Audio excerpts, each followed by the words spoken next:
Hey everyone, Peter Knego here from Midship Cinema. Above me is a painting by Ingrid Thielander that came from the MS GRIPSHOLM, which I first visited in Los Angeles on April 9th, 1974, when I was just a little kid.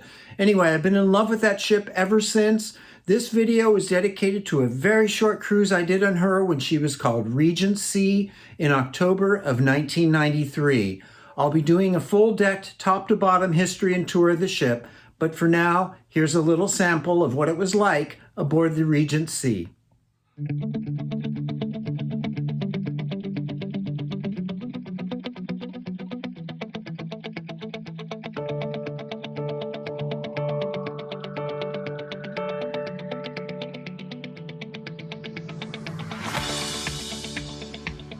My one and only chance to sail aboard Regency Cruises' glorious Regent Sea began at the San Diego Cruise Terminal on October 7th, 1993. No, that's not her. That's the Pacific Star II, a long since departed day cruise ship.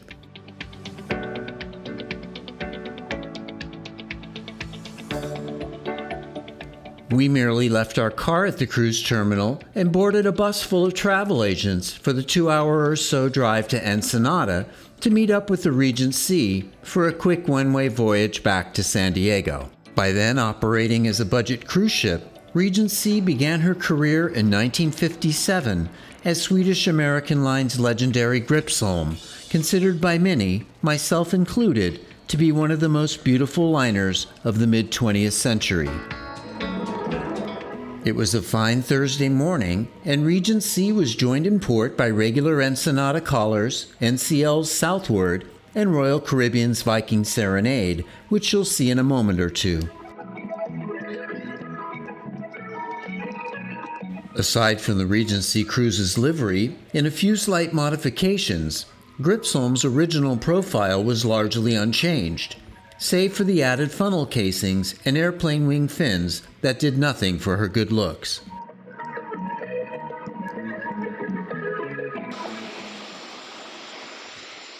In the hour or so before she sailed, I raced into town and hired a water taxi. Although I wouldn't recommend this now, at the time it was a safe and fun way to get footage of the visiting cruise ships.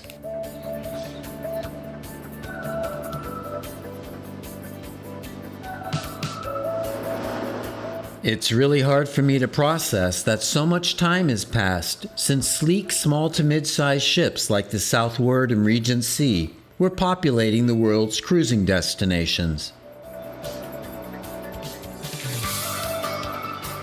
From the waterline perspective of our speeding Ponga boat, all the bumps and scrapes of Regency's 36 years of cruising were clearly visible on her otherwise shapely hull.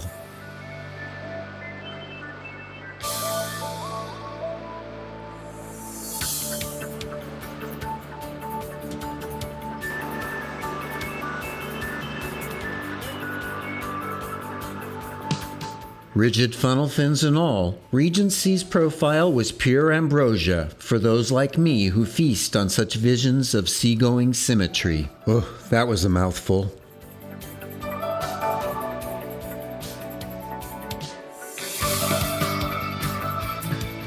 Okay, here's that glimpse of Viking Serenade, although I much preferred to point the cameras in this direction. And by the way, I'll be doing a full history and decked top-to-bottom tour of Regency in a separate video. And here's a quick shout-out to my good-natured captain for hire in the Cha-Cha Tea.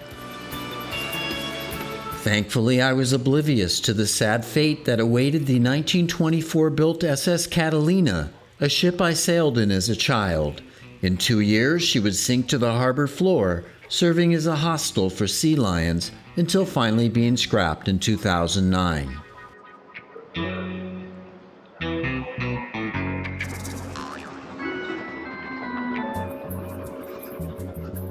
Well, it's high time we went aboard, wouldn't you say? We'll enter on upper deck at the entrance hall and then head down to explore the lower deck areas.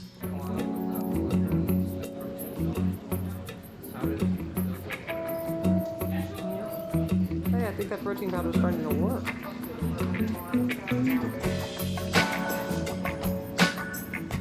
It was just one flight of the forward stair tower down to main deck, which was dedicated to accommodations.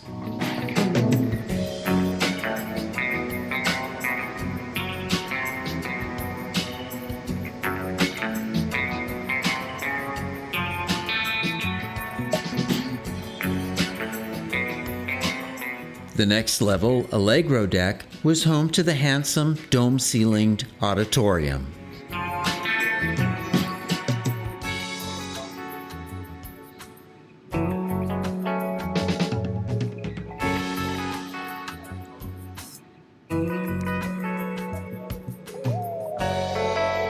Directly after the auditorium, there was a pair of dining rooms. Bottles of champagne there to the winners. So that'll be with Catherine and her friends at 4:30 this afternoon in the Regency Lounge. Free bingo for champagne. The smaller forward dining room was originally for first class.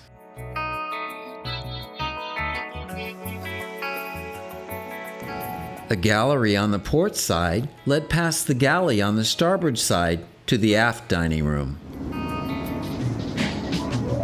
Both dining rooms were similarly decorated to make them more egalitarian when GRIPSHOLM was deployed on one-class cruises versus two-class crossings.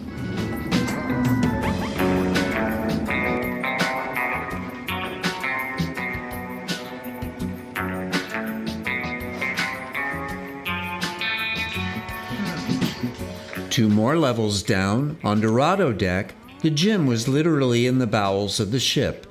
An indoor pool here was converted into a pair of jacuzzis later in the ship's career, but the colorful glass panel was an original artwork commissioned by Swedish American Line. At that point, we could feel the ship moving, so headed up 5 levels to Veranda deck to capture the sail away.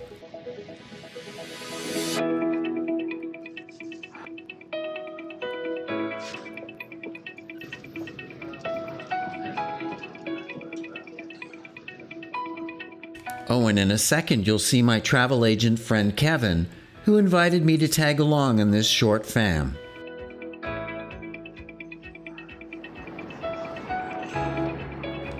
Well, it wasn't until next time for SS Catalina and a See You Soon Viking Serenade, whose then captain Kjell Smitterberg was hopefully watching as Regent Sea sailed past. The popular and affable Captain Smitterberg had been master of both GRIPSHOLM and her fleetmate Kungsholm until the demise of Swedish American Line in 1975.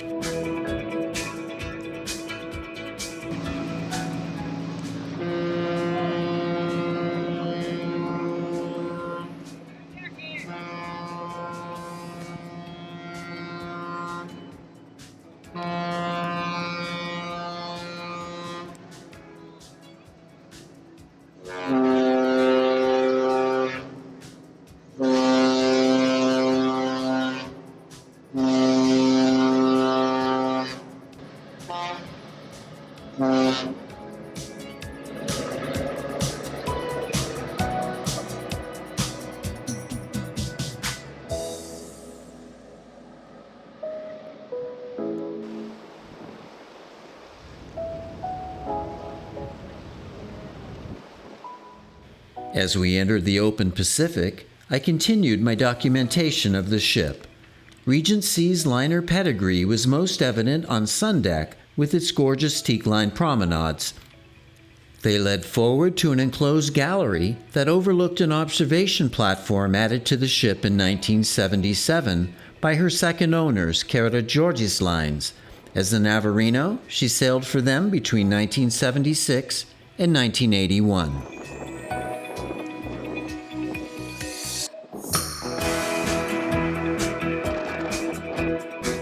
A unique feature of the GRIPSHOLM and the last 2 Kungsholms were the double promenades that spanned the length of Sundeck. There was an outdoor promenade for fair weather cruising and an indoor promenade for those cold winter crossings.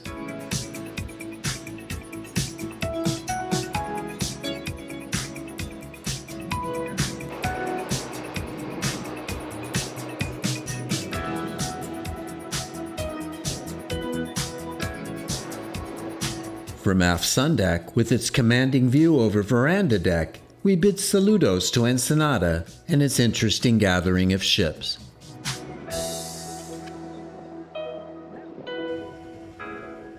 And speaking of Veranda deck, let's have a look at its public spaces, beginning with the gorgeous oval-shaped rendezvous lounge.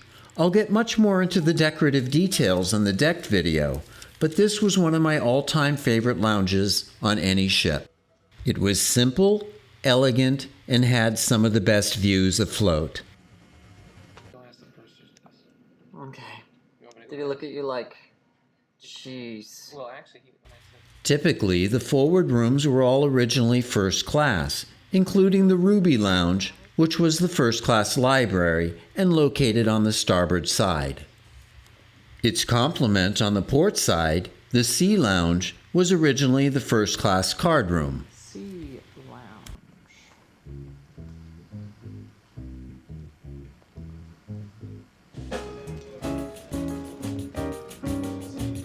Next up was the forward vestibule, which featured a stunning Viking mural that framed the entrance to the Casino Royale, the former first-class smoking room.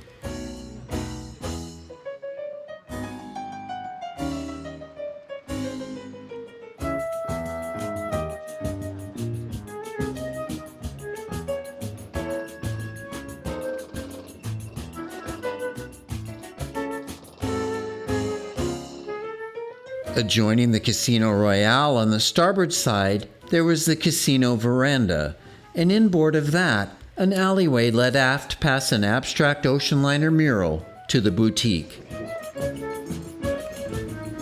Meanwhile, the Riviera Veranda continued aft in a sea of wicker on the port side. Did you get this done, Kurt? When will we have this opportunity again, you know? The former tourist class spaces began with the Regency Lounge, the main showroom, which spanned the width of the ship. If those stylish angular casino chairs look familiar, it's because the ship's original interior architect was Nino Zancada, who did most of the post-war Costa ships, which had similar furnishings. The aft veranda deck vestibule, which was lined with photo displays, followed the Regency Lounge.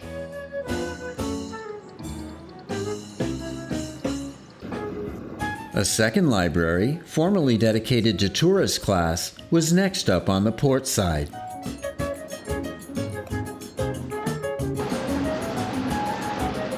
And wrapping up the port side, the Lido Veranda was an extension of the Lido Discotheque at the very aft end of Veranda deck.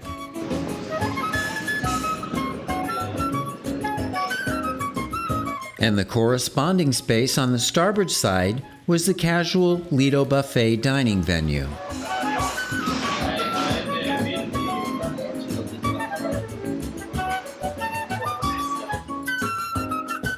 With its span of full-length windows overlooking the pool area, the Lido Discotheque wrapped up the former tourist class spaces on Veranda deck.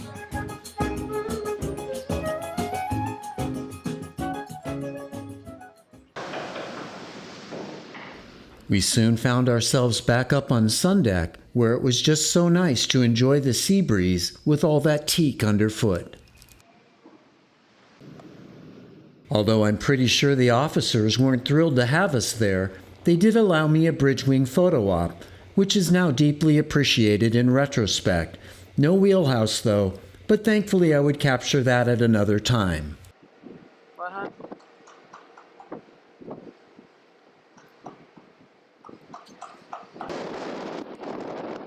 We also managed a visit to the flying bridge for some more sun-drenched views of the upper works of this splendid ship.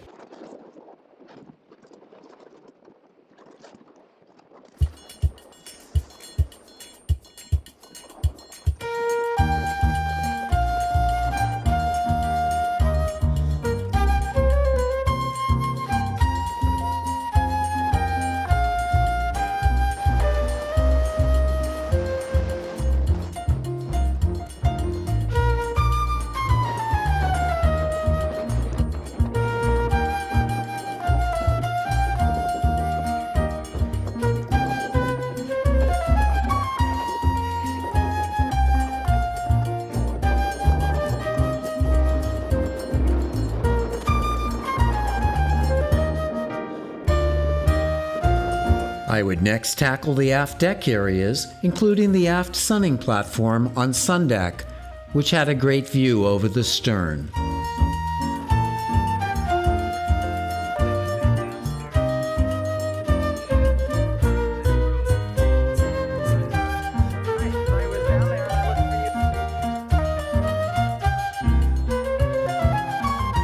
In 1977, when the forward observation platform was added, the pool area was raised up to veranda deck, which was rebuilt with a large lido.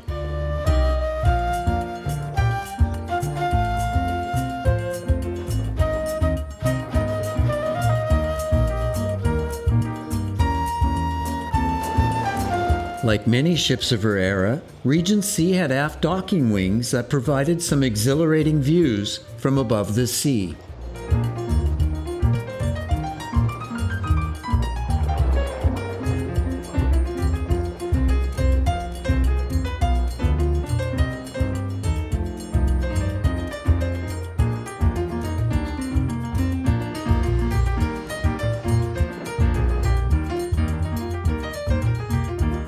And I'll wrap up the aft decks with one more pan from the fantail.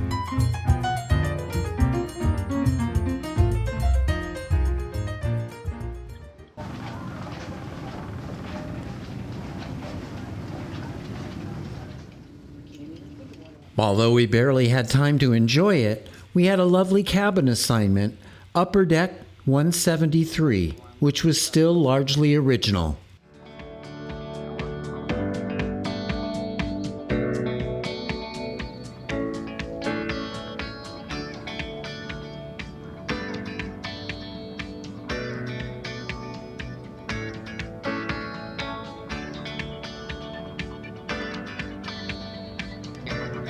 And alas, the appearance of the San Diego pilot boat signaled that our 155 nautical mile adventure was coming to a close. Shortly after our arrival in San Diego, the forward veranda deck platform was opened up, giving me a nice view of the Regency's face, or if you prefer, forward superstructure.